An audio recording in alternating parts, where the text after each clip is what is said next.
Sandali lang, kasandali lang nga Ganito yung eh. ginagawa mo eh. Wala nga, sandali nga lang. Makinig ka muna. Sumagot ka muna sa tanong. O, ganito. Dahil sinabi mo, walang nakasulat sa Biblia. Ah. So, tama ba na iyon, nung sinabi ko, ay hindi pinangaral ng mga apostol? Tama? Tama yun, dahil wala sa Biblia yung Yun, sinasabi tama. mo eh. Kung Parang tama ganito yung yun. ginagawa mo ah. Oh, Ganito yung ginagawa mo. Sabi ng Teka lang. Sunod na tanong. Sunod na tanong. Eh, Kung puro ka hindi magtatanong eh. Sandali! Sandali. Ako naman, Kung ako hindi naman. pinangaral ng mga apostol yon, no? Ako naman.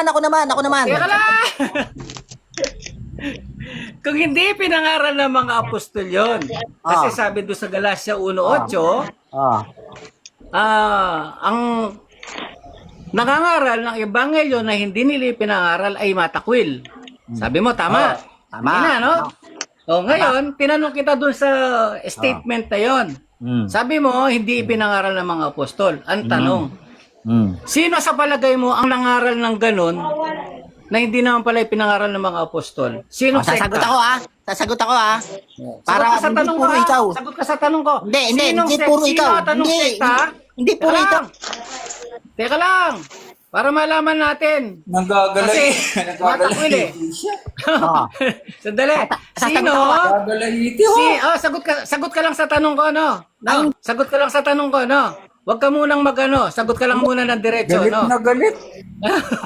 Hindi, ganito. Sandali lang. Galit na galit Sandali siya, lang. oh. Sandali lang. Lilinawin ko muna. Sandali lang. Lilinawin ko muna. Tangalata ginagawa. Okay. Sandali lang. Oh. Hindi makapagintay eh. Sandali lang. Ang tanong ganito. Sabi mo kasi sasagot ka sa tanong ko. So, sasagot ka lang ng diretso, no? Ang tanong ko ganito.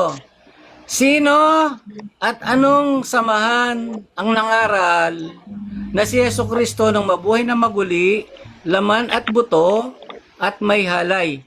Sagot. Sino? Sino at aling samahan? Kung may alam ka. Pag may laman at buto ba, sinasabi mo? Oo. May laman at buto? Si Yesu Cristo? Oo. Oh, may halay yun. Pakinggan mo uli. Pakinggan mo uli. Para maintindihan mo, no? Huwag mo ibalik sa akin ng tanong. Sige po. Ang sinabi ko kanina, Oh. nung mabuhay na maguli ang Panginoong Jesucristo, yung nangangaral, yung ipinangaral niya ganito. Nung mabuhay na maguli ang Panginoong Jesucristo, dahil meron siyang laman at buto, nakakaramdam siya ng halay. Ngayon, yung nangaral na yon, sabi mo, yung ganung pangangaral wala sa Biblia. So sa makatuwid, hindi ipinangaral ng mga apostol. Agree ka naman. Ngayon, Hindi. tanong, yung mga hindi, yung ebanghelyo na hindi pinangaral ng mga apostol, sabi doon sa talata ay matakwil. O ngayon, ang tanong ko ngayon, sino ang nangaral at sino at anong samahan ipinangaral ang ganong sitwasyon ng Panginoong Jesucristo na nung mabuhay na maguli, may laman at buto at nakakaramdam ng halay? Kung alam mo, sino yon? At anong samahan? Iglesia ng Diyos. Alam mo kung bakit? Pangaral ni Cristo yun eh. Yung Sige, laman at pabayaan buto, natin, bro. may halay Sige, yun eh. pabayaan natin. Ah? Sige, pabayaan natin. Oh, babasahin ko. Yung Sige. laman, may halay. Gusto mo? Eh, si Kristo ang tinutukoy doon. Hindi naman hindi naman basta kaninong laman. Oh, Si may Cristo. laman na siya eh. Sabi mo, ikaw na nga may... Ulit. Noong nabuhay na maguli ang Panginoong Jesucristo, Oh. dahil sa pangangaral niya na may laman at buto nung mabuhay na maguli, Ayun, may laman at buto. yung aral niya ha, Oh, yan, aral na tama. niya, tsaka nung Ayan. iglesia na yun. Oh, yan. Oh. May laman at buto yung aral niya, Opo, tama. tapos nakakaramdam ng halay. Tama. Ngayon, Tama yun. Tama yun. Talata sa Biblia, kung ipinangaral ng mga apostol, kung tama para sa iyo. Tama yun. Basta may laman at buto. Si Cristo, May ano yung si halay yun. Cristo, ah. Ha? Si Kristo. Oh, kahit si Yesu Cristo. Kahit si Yesu Cristo, may halay yun. Ha? Bigay mo yung mga talata. Oh, ito ah. Nabuhay siya ha. Nung nabuhay siya, nasa laman pa rin siya ha. Ay, yung may nabuhay siya, may laman. Hindi kasama yung may nabuhay siya. Ang sabi, Sabi ko na nga ba, hindi mo na ilang beses ko inuulit-ulit Ala! sa'yo. Hindi mo Hindi ang naintindihan kasi yung tanong ko eh. Ang tanong, Hindi, yung- Ulit. Sa resurrection Ulit, niya. Pakinggan mo mabuti. Yung resurrection, sabi ni Soriano, nung resurrection, sabi ni Soriano, may buto pa siya at laman. tama. May halay. So nasa laman pa rin siya pagkabuhay. Tama. Ah! Tama. So may Sige, halay basahin pa rin mo. yun. Meron eh. Hindi nasa laman eh.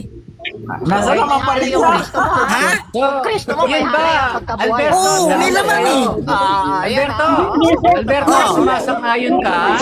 Oo. Sumasang-ayon ka kasi tama ka ng tama, no? Oo, tama. Sumasang-ayon ka, Oo. ibig sabihin tama. Kung tama Tama. yun, isang talata sa Biblia at ipinangaral ng mga apostol yun. Ang alin? Na yung Kristo nung nabuhay Ano maguli, alin? laman pa siya. Tama ka ng Asaan? tama, tapos alin? Ayun. Saan? Ito, Saan? ito yung Saan ang ito utak yung mo? hinahanap mo. Ito yung hinahanap mo na tanong, ito yung hinahanap mo na tanong. Nung nabuhay siya ng magmuli, saan mababasa na may halay siya? Ganon. Walang At may mababasa buto nun. at Wala laman kasing pa talatang siya. ganon eh. Ang Okay. kasi ang O, so, pinag-uusapan walang ng halay. mababasa. Hindi kasi ang Okay. Okay, so walang mababasa. So ibig sabihin, walang ipinangaral ang mga apostol. Kaya kanina, Ay. ganyan ang kasunduan natin no? Walang mababasa. Walang Ay, ito, sagot ko. Total, Pasagutin mo.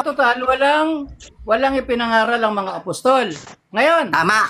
kung walang Oh, ito na, sasagot ang mga ako. apostol, Tama lang. ang tanong ko sa'yo, sino Iba na naman. yung leader at samahan na ipinangaral na mabuhay na maguli ang Panginoong Yesukristo, may laman at buto at may halay? Kung kilala mo, sino yun? Ako, sasagot. Sabi mo kanina, Iglesia ng Diyos. Sasagot po ako. Sasagot po ako. Ganito ah. Sige, sino? Ang tanong ko, sabi sino? ni Ang tanong Brother samahan, Eddie, ha? sabi ni Brother Eddie, nung Sino? nabuhay siya ng magmuli, nagkaroon siya ng laman at buto. Pero Okay, alam mo ang paksaron, yung halay, hindi yung nabuhay na maguli ang paksa sa may halay. Ang paksa sa may halay, yung may laman at buto. Kaya nga nung nabuhay siya na magmuli, may laman at buto siya, may halay. Pero yung sasabihin mo na hanapin mo yung nabuhay siyang magmuli, So, May nabuhay siya magmuli. No? Sisingat Ibabasahin muna ang ako. talata, Alberto. Bro, ibabasahin ang talata. bago mo basahin yan, tatanungin muna natin siya. Albert, so ibig sabihin, pagkabuhay niya, nakakaramdam pa rin siya ng libog. Nasa laman siya eh. Siyempre. Okay. Siyempre. Ito na. Nasa laman pa rin siya Ibang nung Kristo pagkabuhay talaga. sa Dahil resurrection. sa So sinabi may mo, libog pa rin So, siya. malibog pala yung Kristo nito. Taka lang bro. Bayaan mo muna yan bro. Pabayaan nyo muna yon. So ganito dahil sa sinabi mo, ipinangaral ni Brad Eli, meron siyang laman at buto nung nabuhay na maguli. Magbasa muna tayo ng Biblia po, tapos tatanungin natin kung sino yung nagsasabi ng totoo, no? Okay, sabi dito sa talata, tignan ninyo ang aking mga kamay at ang aking mga paa. Sino yung nagsasalita rito? Ha? Sino yung nagsasalita Kristo yan. rito sa talata? Jesus Cristo. Okay, so Kristo. Sabi niya, tingnan ninyo ang aking mga kamay at ang aking mga paa. Ako rin nga. Hipuin ninyo ako at tignan. Sapagkat, sabi niya, ang espirito'y walang laman at mga buto. Tama yun, di ba? Tama. Okay. Ang isang espirito'y walang laman at mga buto na gaya ng inyong nakikita na nasa akin, sabi niya. So, Tama. ang sabi ng Panginoong Yesukristo, ang espiritu ay walang laman at buto katulad niya. Sino ang nagsasabi ng totoo? Ang Panginoong Yesukristo o si Soriano na sinabing may laman at buto? Eh, yung sinasabi mo na yan, nung nagpakita siya, espiritu at sabi nakalagay dyan, espiritu, hindi mo sinabi naman at buto eh. naiintindihan yung binabasa. Oo, yan nga, espiritu yan, yung sinabasa mo wala naman sinabi. Ito, Alberto, itong pagkakataon na ito na nagpakita siya sa kanyang mga alagad na buhay Espiritu na siya siya dyan. magpapirito. So, espiritu siya dyan. pinag-uusapan na buhay na maguli. Espiritu kasi yan, no? resurrected body. O kaya nga, espiritu siya dyan, di wala siyang laman at buto. Sino ang tama ngayon? Walang flesh. Walang Sino flesh. ang Walang tama ngayon? flesh dyan. Sino ang Alberto, tama? sandali. Ang tama, yung Sandali. Sino sa kanilang dalawa ang tama ngayon?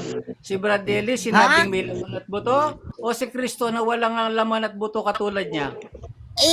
ang pakita mo, yung sinabi ni Cristo na sinabi niya na may laman at buto, ay si Brother Eli, pakita mo yung pagkakataon na sinabi niya na may laman at buto. Si Cristo, yan, walang laman at buto dyan eh. Espiritu yung sinasabi mo dyan eh. Oo. Sige, parinig natin. Parinig Play natin. na, play. Sige. Parinig natin. Yung bo ha. So, Okay. tinatanggap mo na dyan. Teka, si Brad, Noong sige, Bo. si Brad Eli may tama. Wala kasi kayong nagpupuno, lahat kayo puno eh. Wala kami. Lahat Hindi kayo kami umaawak puno. na kabuloy. Puro kayo puno. Naku, mali nga ako sa niyan, Brad. Oy, sino ba nagpupuno sa inyo? Si Kristo nga! Puno yun. Si Brad Magbasa Eli ka dyan na yung- si Kristo nagpupuno. Sige, talo na ako. Puno kasi nalaman. Pakinggan mo ito. Talo na ako pag may nabasa ka si Kristo nagpupuno. Alberto, pakinggan mo muna to. So, Pakinggan mo muna, pakinggan mo muna to. pag nabasa namin na ganun nga, siya yung puno doon sa iglesia, Talo ka na. talo Hindi. ka na. Talo ka na kapag ka si Kristo pagka si Kristo ang namumuno sa iglesia, talo ka na. Nagpupuno ang sabi ko. Oo, sige, babasahin O natin. sige, basa Talo ka, nagpupuno.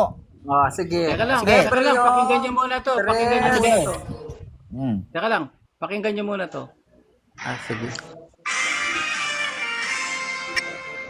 Huwag mong daanin dyan. Oh. Hindi maintindihan eh. Malabo pa sa... Okay. Oh, hindi Sabi niya maintindihan. kasi, ulitin ko yung sabi niya. Ano mo maintindihan? Sinasabayan mo yung Kristo video. ng Biblia. Eh kasi nga, sabi niya. putol-putol kasi yan. Hindi putol-putol to, diretso nga ito eh. Ayaw mo pa kasi. Sige. Pakinggan mo kasi manahimik ka muna. Oh, sige. Manahimik ka kasi, sumasabay ka kaya hindi mo Ayaw naiintindihan eh. Manahimik ka muna. Oh.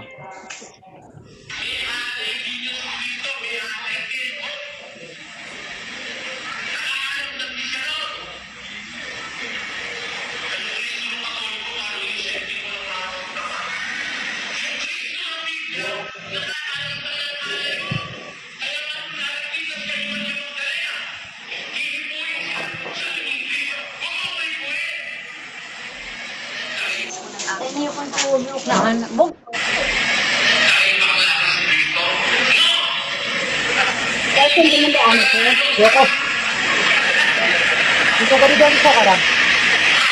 Ako, pinapano eh.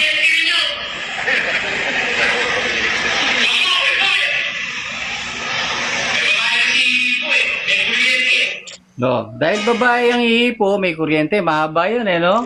Hindi edited yun kasi dire-diretso yun. Ngayon, yung bang pagkakataon na yun, katulad ka rin ba? Ikaw lang nakaintindi nun eh, yung pinarinig mo. Ano? Ikaw lang nakaintindi nun yung pinarinig mo. Hindi, ganito, no? Sabi niya kasi, Kasi huwag ka kumuha nung ng mabuhay ebidensya na sa ganyan. paguli, Sa Biblia ka magkano patotoo. Yun nga ang Magpakita problema. ka na si Yesu Kristo Paano nagpupuno. natin patotohanan yun? Wala nga sa O Biblia. magpakita ka ng talata si Yesu Kristo nagpupuno. Wala nga sa Biblia yung pinagsasabi ni Soriano. Wala nga sa Paano kami Biblia yun. magpapakita? Paano kami magpapakita? Totoo si Soriano. Wala nga sa Biblia yung pinagsasabi niya. Ito, Hindi, ang tingnan tanong mo ko to. sa iyo, Anong sino sinasabi nagpupuno dito sa inyo? Hebreo? Lahat Si ba kami Kristo, nagpupuno? Sumagot Sabi ka. mo si Kristo, sabi Oh, mo si bro, Kristo hindi saka na. nagpupuno. Magtalata ka. Bro. Datapwat si Kristo, gaya ng anak, ay puno Ay. sa bahay niya. Puno yan, hindi Sa bahay nagpupuno. niya ay tayo. Puno yan. Tayo. Tama. Tayo. No? Tayo. Kung ating Nagpupuno. matibay ang hindi ating sabi ko, pagkakatiwala, Sino nagpupuno sa Talo inyo? ka na. mamapuri Talo ka na. sa pag-asa natin hanggang sa katapusan. Ulitin talo ko. ka na. Datapwat si Kristo, gaya ng anak, ay Ay puno sa bahay niya. puno sa bahay niya. Na ang bahay niya ay tayo. Tayo. Ano, hindi nagpupuno si MCGI. Kristo eh.